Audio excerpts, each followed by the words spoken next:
ये महिला और ये आदमी 1000 सालों से धरती पर गिरे एक एलियन कीड़े को ढूंढ रहे हैं। वह एलियन कीड़ा किसी कारण की वजह से अपने सभी साथियों से बिछड़कर धरती पर गिर गया था। उस एलियन कीड़े को स्कैरब कहते हैं। उसमें इतनी ताकत थी कि अगर वह किसी इंसान को अपनी होस्ट चुन लेता है तो उसे एक सुपर हीरो बना देता है और उन्हें उसके अंदर से कई सारे शक्तियां मिल सकता है। इसीलिए महिला विक्टोरिया उस स्कैरब को हासिल करने के लिए खुदाई कर रही है। इधर हम जैमी रेयस को देखते हैं, जो कई सालों से बाहर रहकर पढ़ाई कर रहा था। उसकी पढ़ाई खत्म होने के बाद वह अपनी परिवार में लौट आता है। अपनी परिवार से मिलने के बाद उसे पता चलता है कि उसके पिता को हार्ट अटैक आया था और उनके घर और बिजनेस सब कुछ उनसे चला गया है। यह सुनकर उसे बहुत दुख होता है, लेकिन वह उसके बारे में ज्यादा ना सोचकर अपनी फैमिली के साथ अपने पुराने घर में रहने लगता है। रात को जैमी अपनी बहन मिलाग्रो से कहता है, तुम देखना मैं एक दिन बहुत अमीर बनूंगा। हमारे पास खुद का बंगला होगा और गाड़ियां होंगे और काम करने के लिए नौकर होंगे। यह सुनकर उसकी बहन हक्का बक्का रह जाती है। अगले दिन जैमी अपनी बहन के साथ एक कंपनी में काम करने जाता है। काम करते समय उसे उस कंपनी का ओनर विक्टोरिया दिखती है, इसीलिए वह उसे पुकारता है, लेकिन विक्टोरिया वहां से चली जाती है। तभी जैमी की बहन उसे कहती है, अमीर आदमियों के लिए हम इनविजिबल होते हैं, उन्हें ना हमारी आवाज सुनाई देता है ना हम उन्हें दिखाई देते हैं। इधर जब विक्टोरिया अपनी रूम में जाती है तो उसे अपनी रूम में अपनी भतीजी बैठी हुई दिखती है।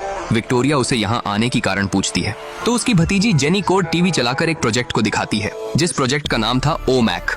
जेनी विक्टोरिया को कहती है, जिस प्रोजेक्ट को हम सालों पहले बंद कर दिए थे, तुम फिर उसे क्यों शुरू किए और उस बागो आइलैंड में तुम्हें क्या मिला? लेकिन विक्टोरिया कुछ नहीं बताती है। जेनी उसे प्रोजेक्ट को रोकने के लिए कहती है, क्योंकि उस प्रोजेक्ट की वजह से बहुत बड़ा मुसीबत आ सकता है और पहले से ही उस प्रोजेक्ट में कई लोगों की जान गई है।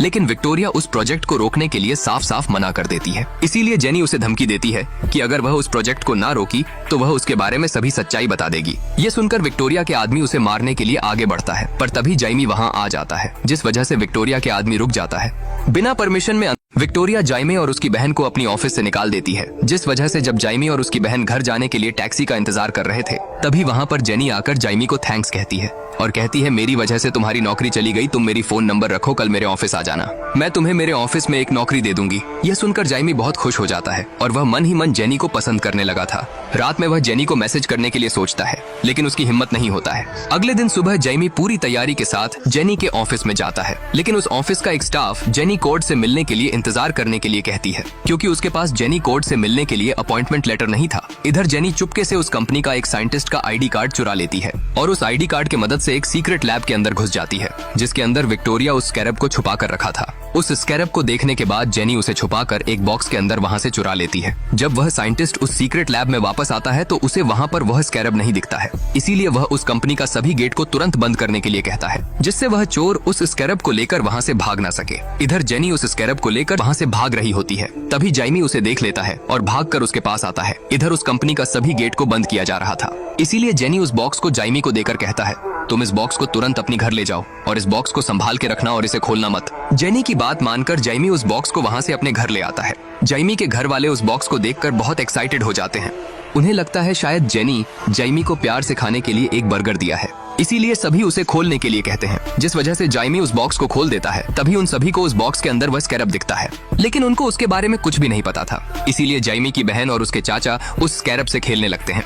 जैमी उन्हें ऐसा करने से मना करता है और उनसे वह स्कैरब को छीन लेता है, लेकिन तभी अचानक वह स्कैरब एक्टिव हो जाता है, जिसे देखकर सभी हैरान हो जाते हैं। तभी वह स्कैरब जैमी के मुंह में चिपक जाता है। यह देखकर जैमी के चाचा उस कीड़े को जैमी के मुंह से हटाने के लिए कोशिश करते हैं, लेकिन तभी उस कीड़े से बिजली निकलकर जैमी के चाचा को लगता है और उस बिजली के वजह से जैमी के घर के करंट भी चला जाता है। इधर वह कीड़ा जैमी के मुंह को छोड़कर अब वह एलियन कीड़ा जैमी के मुंह से निकलकर उसके पिछवाड़े से होकर उसके शरीर के अंदर घुस जाता है और उसे अपनी पीठ पर बहुत तेज से दर्द होने लगता है। यह देखकर उसके परिवार वाले बहुत डर जाते हैं। तभी उसके पीठ से कुछ टेंटिकल्स बाहर निकलने लगते हैं और वह टेंटिकल्स अचानक छत को पकड़ लेते हैं। इसके बाद उसके सभी कपड़े जलकर उसके शरीर के ऊपर एक नया कवच आ जाता है। यह देखकर उसके परिवार वाले बहुत हैरान होते हैं। तभी जैमी छत से नीचे गिरता है। जब वह अपनी नया कवच को देखता है तो उसे वह काफी अच्छा लगता है, लेकिन तभी अचानक जैमी के अंदर वह एलियन कीड़ा जैमी के परिवार वालों को स्कैन करने लगता है और उसके बाद वह छत को तोड़कर आसमान में उड़ जाता है और तेजी से उड़ते हुए अंतरिक्ष में चला जाता है। अंतरिक्ष को देखकर जैमी बहुत हैरान था, लेकिन वह कुछ समझने से पहले नीचे गिरने लगता है। वह इतनी तेजी से नीचे गिर रहा था कि उसके शरीर में आग लगने लगा था और वह सीधे जाकर समुद्र के अंदर गिरने वाला था।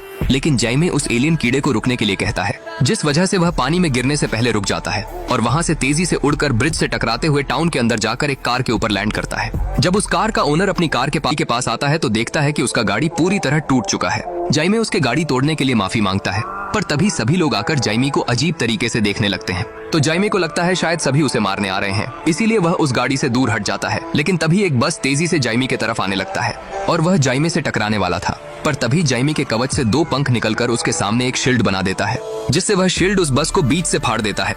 यह देखकर जाइमी उस स्कैरब को पूछता है, तुम ऐसा क्यों की? तो वह स्कैरब कहता है, होस्ट को बचाने का प्रक्रिया संपूर्ण हुआ। जाइमी घबराकर वहां से उड़ते हुए छत को तोड़कर अपने घर के अंदर लैंड करता है और गिरने के बाद वह कवच उसके शरीर से गायब हो जाता है, जिससे वह पूरी तरह नंगा हो जाता है। उसको नंगा देखकर उसकी दादी माँ उसे कहती हैं, सिर्फ इसकी हाइट बढ़ा है और कुछ नहीं। तभी जाइमी वहीं पर बेहोश हो जाता है। जब उसकी आंख खुलता है तो वह देखता है कि उसके परिवार वाले उसे चारों तरफ से घेर कर देख रहे हैं और उसकी शरीर में कोई कपड़ा नहीं है, इसीलिए वह तुरंत वहां से अपनी रूम में जाकर कपड़े पहनने लगता है। जब जाइमी टी शर्ट पहनता है तो वह टी शर्ट रहा होता है, तो तभी उसकी टी शर्ट उसके पीठ पर अटक जाता है, जिस वजह से जब वह मिरर में अपनी पीठ को देखता है तो उसके पीठ पर वह स्कैरब एक गड्ढा करके चिपका हुआ होता है। यह देखकर जाइमी डर कर चिल्लाने लगता है और तुरंत अपनी रूम से बाहर निकलकर जेनी के पास जाने लगता है, क्योंकि उसे ही पता होगा वह स्कैरब उसके शरीर से कैसे निकलेगा। तभी उसके परिवार वाले उससे पूछते हैं, तू इतनी देर तक कहाँ था? तो वह सब कुछ बता देता है कि वह एकदम स्पेस में चला गया था और उसके वजह से एक बस बीच से अलग हो गया और काफी लोग मरते मरते बचे।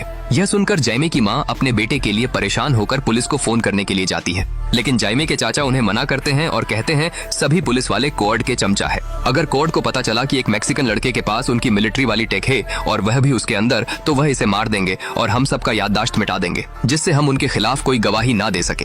यह सुनकर जाइमी की माँ और उसके परिवार वाले बहुत डर जाते हैं। तभी जाइमी जेनी कोड के पास जाता है। जब जाइमी जेनी के पास पहुंचता है तो वह देखता है कि जेनी किसी से छुपकर भाग रही होती है, इसीलिए वह जेनी को आग लगाता है। इसके बाद जेनी और जाइमी दोनों गाड़ी में बैठकर वहां से जाने लगते हैं, पर तभी पीछे से 2 गार्ड उन पर गोलियां चलाने लगते हैं।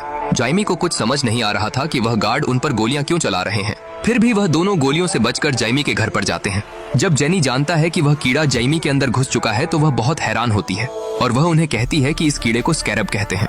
जब मेरे डैड छोटे थे तब उन्हें यह दिया गया था। यह किसी तरह का तबाही मचाने वाला हथियार है। यह सुनकर जाइमी और उसके परिवार वाले और भी डर जाते हैं। सभी इसके जिम्मेदार जेनी को ठहराते हैं। तो जेनी उन्हें कहती है, मुझे पता नहीं था वह जाइमी के अंदर घुस जाएगा। डैड ने बोला था वह स्कैरब ऐसे ही एक्टिवेट नहीं होता है, वह सिर्फ उसी से एक्टिवेट होता है जिसे वह खुद चूज करता है। शायद वह स्कैरब जाइमी को चूज किया है। ये सुनकर जाइमी इसे अपने शरीर से निकालने के लिए कहता है, तो जेनी उससे कहती है, मुझे नहीं पता वह कैसे निकलेगा, लेकिन एक जगह है जहाँ हमें कुछ पता चल सकता है, मगर वहाँ पर जाने के लिए हमें चाबी चाहिए। और अब जाइमी, जेनी और रूडी उस चाबी को लेने के लिए कोर्ट बिल्डिंग में जाते हैं। इधर कोर्ट बिल्डिंग में सभी बिजनेसमैन के लिए एक बहुत बड़ा पार्टी का आयोजन किया गया था, जिसमें विक्टोरिया और उसका आदमी व्यस्त थे, जिसका फायदा लेकर जेमी और जेनी कोर्ट बिल्डिंग के अंदर घुस जाते हैं और रूडी पहले से ही उस बिल्डिंग में लगे सभी सिक्योरिटी कैमरे को हैक कर देता है। बिल्डिंग में लगे सभी सिक्योरिटी कैमरा हैक होने की वजह से गार्ड को कुछ गड़बड़ लगता है, इसीलिए वह तुरंत विक्टोरिया को इसके बारे में बता देता है। इधर जेमी और जेनी जब उस चाबी को लेने के बाद अपनी गाड़ी के पास लौट रहे थे, तभी वहाँ पर विक्टोरिया का खास आदमी कैरापैक्स आ जाता है और वह तेजी से भागकर जेनी पर हमला करने लगता है, लेकिन उसके हमले को जाइमी रोक देता है और अपनी कवच में वापस आ जाता है। अपनी कवच में आने के बाद वह कैरापैक्स को मारकर दूर फेंक देता है। जाइमी को कवच में देखकर वह आदमी भी अपने सिर पर लगा एक बटन को ऑन कर देता है, जिससे उसके शरीर के ऊपर भी एक कवच आ जाता है और उसके बाद वह जाइमी पर तोपों से हमला करने लगता है। लेकिन तभी जाइमी एक शील्ड बनाकर खुद को और जेनी को बचा लेता है और उसके बाद वह उस आदमी के पास उड़कर जाकर उसे धोना शुरू कर देता है। अब जाइमी के अंदर वह स्कैरब कैरापैक्स को मारने के लिए 2 तलवार निकालता है और उसके तरफ बढ़ने लगता है, लेकिन जाइमी उसे मना करता है और कहता है, मैं खूनी बनना नहीं चाहता। यह सुनकर वह स्कैरब रुक जाता है। तभी रूडी और जेनी भी वहाँ पर आ जाते हैं और जाइमी को तुरंत गाड़ी में आने के लिए कहते हैं, जिस वजह से जाइमी का ध्यान कैरापैक्स से हटकर रूडी की तरफ चला जाता है। यह देखकर कैरापैक्स रूडी के गाड़ी पर गोलियां चलाने लगता है, जिसे देखकर जाइमी डरकर अपने चाचा रूडी को बचाने के लिए उनके पास भाग कर जाता है। इस मौका का फायदा लेकर कैरापैक्स जाइमी के सामने आकर उसे दूर फेंक देता है, जिस वजह से वह जाकर एक गाड़ी में टकराता है और उसके बाद कैरापैक्स उसे मारने लगता है, इसलिए जाइमी बेहोश होने लगता है। तभी कैरापैक्स उसे पकड़कर कहता है, जब मैं घायल था तभी मुझे मार देना चाहिए था, मुझे जिंदा छोड़कर तू बहुत बड़ा गलती किया है। तेरा अपने परिवार के लिए प्यार तेरी कमजोरी है। यह कहकर वह उसे कुचलने ही वाला था, लेकिन तभी रूडी अपनी गाड़ी को तेजी से लेकर कैरापैक्स से टकरा देता है, जिस वजह से कैरापैक्स दूर जाकर गिरता है और तभी रूडी तुरंत जाइमी को वहां से लेकर भाग जाता है और वहां से भागकर सीधा अगले दिन सुबह जेनी के पिता के पुराने ऑफिस में पहुंचते हैं, जिसके बाद वह अपने साथ लाए चाबी के मदद से उनके सीक्रेट लैब के अंदर जाते हैं, जिसके अंदर जेनी के पिता का बनाया हुआ काफी सारा पावरफुल सूट था। तभी जेनी जाइमी को कहती है डैड ने स्कैरब को खोलने के लिए बहुत कोशिश की लेकिन उनसे वह अनलॉक नहीं हुआ, तो उसके जगह उन्होंने ब्लू बीटल बनकर लड़ने के लिए टेक बनाया। अगर उस स्कैरब को निकालने का कोई तरीका है तो वह हमें यहीं पर मिलेगा। यह सुनने के बाद जाइमी फ्रेश होने के लिए वॉशरूम पर जाता है। जब वह अपने मुंह धो रहा था तभी वह मिरर में देखता है कि उसका घाव अपने आप ही हिल हो रहा है। यह देखकर वह बहुत खुश हो जाता है। उसके बाद वह जेनी के पास जाकर बैठ जाता है। जेनी उसके साथ उसके फैमिली के बारे में सब कुछ शेयर करती है क्योंकि वह भी जमी को पसंद करने लगी थी। वह दोनों बातें करते करते एक दूसरे से किस करने ही वाले थे, तभी रूडी वहाँ पर पहुँच जाता है और उन्हें एक बहुत जरूरी चीज दिखाने के लिए कहकर अपने साथ बुलाकर ले जाता है। जब जेनी और जाइमी रूडी के साथ जाते हैं तो रूडी उन्हें प्रोजेक्टर के पास लेकर कहता है ड्यूड के साथ एक प्रोफेसर था जिसका नाम था डीन गैरेट।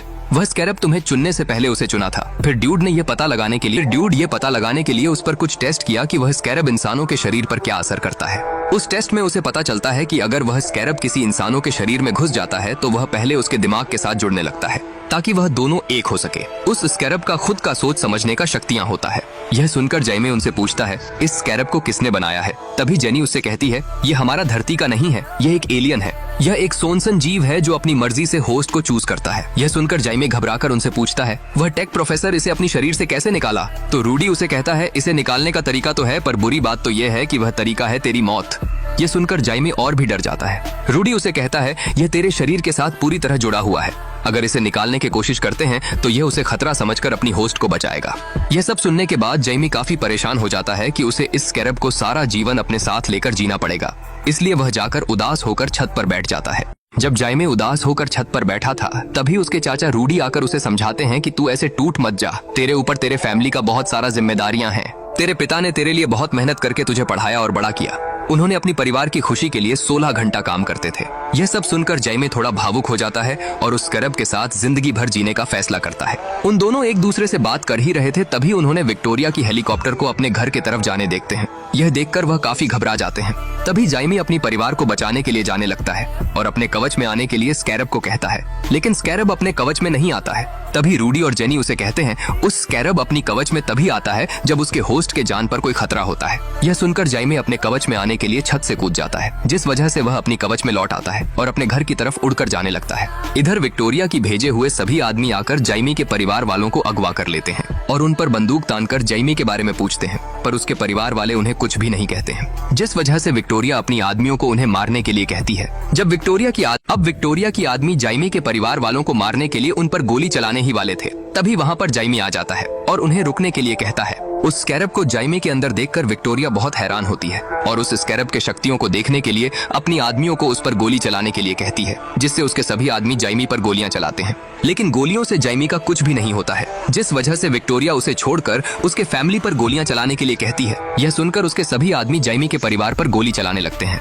लेकिन जाइमी तुरंत अपने परिवार लोगों के सामने एक शील्ड बनाकर खड़ा हो जाता है और अपनी हाथों से हथियार बनाकर उन सभी पर हमला करने लगता है। जाइमी को विक्टोरिया के आदमी के साथ लड़ता देखकर जाइमी के पिता अपने परिवार को लेकर वहां से छुप कर जाने लगते हैं, पर तभी उनके बेटी नीचे गिर जाती है। जब वह उसे बचाने के लिए उसके पास जाते हैं तभी विक्टोरिया का एक आदमी उनके मुंह पर बंदूक मारकर उन्हें नीचे गिरा देता है। घायल होने के बाद भी जाइमी के पिता अपनी बेटी को हौसला देते हैं और अपने परिवार को लेकर वहां से जाने के लिए कहते हैं। इधर कैरापैक्स जाइमे पर हाईटेक गन से हमला करने वाला था और जाइमे भी उस पर हमला करने के लिए पूरी तैयारी करने लगता है। अब जाइमे कैरापैक्स पर हमला करने के लिए पूरी तैयारी करने लगता है, लेकिन तभी उसके पिता नीचे गिरकर बेहोश हो जाते हैं। यह देखकर जाइमे हमला करने के बजाय अपने पिता के पास भाग कर जाता है, जिस वजह से कैरापैक्स इस मौका का फायदा लेकर जाइमी पर पीछे से हमला करता है और उसे लॉक कर देता है और उसके बाद उसे घसीटकर अपने साथ लेकर वहां से चला जाता है। तभी वहां पर जेनी भी पहुंच जाती है और वह तुरंत जाइमी के पिता के लिए एम्बुलेंस बुलाती है, लेकिन फिर भी जाइमी के पिता उन सबको छोड़कर चले जाते हैं, जिस वजह से जाइमी के परिवार वाले पूरी तरह टूट जाते हैं और विक्टोरिया